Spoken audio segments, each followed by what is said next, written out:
what I've noticed over the years of coaching line and in football, the kids who have the hardest time getting down into their stance are the kids who have the hardest time getting out of their stance.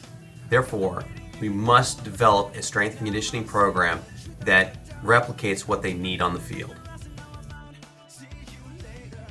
Try to take advantage of things that we'd have on the football field. For instance, if you have someone who has a lack of flexibility, use a hill having them face upwards and bring the ground up to them. This will make it a lot easier for them to be successful. Then you can bring them down to ground level. An advanced progression would be to actually put them on the uphill and have them reach downhill. This will definitely increase their dynamic flexibility. The kneeling matrix is one of the most powerful tools I've found to get an athlete connected to their hips. It's a great adjunct to any program and is great for preventing injuries.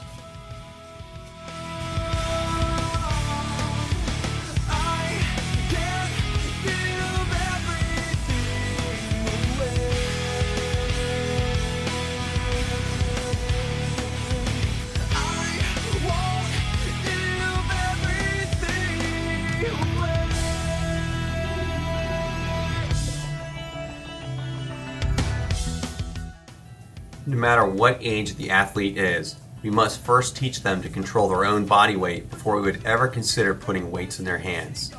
The key here is if we can get a strong eccentric load, we'll have a more powerful concentric load.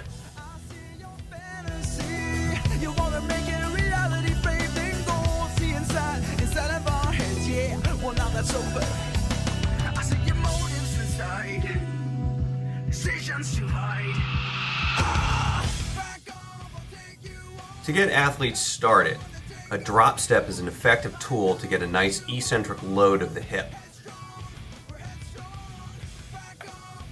We're not always running in the sagittal plane, therefore it's very important to have multi-directional loading patterns for the hips. Make sure you change feet. Make sure you use your dominant and non-dominant because you'll see a definite difference in your athletes. Then put them down into a three-point stance, have them do a drop step, dominant and non-dominant.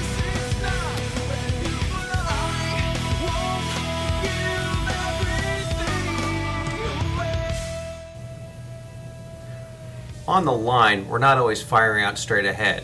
A lot of times we pull guards and tackles on more complex plays. A great way to get kids started to fire out low and hard is from the kneeling position.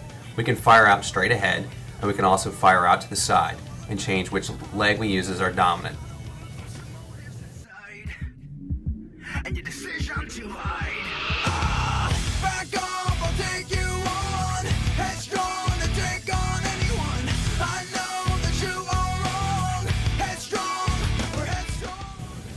Very rarely on the offensive line are we pushing a balanced load. A lot of times we're pushing things that don't want to be moved. Therefore, the Spider-Man walk is a very effective tool for training your offensive linemen to push on balanced loads.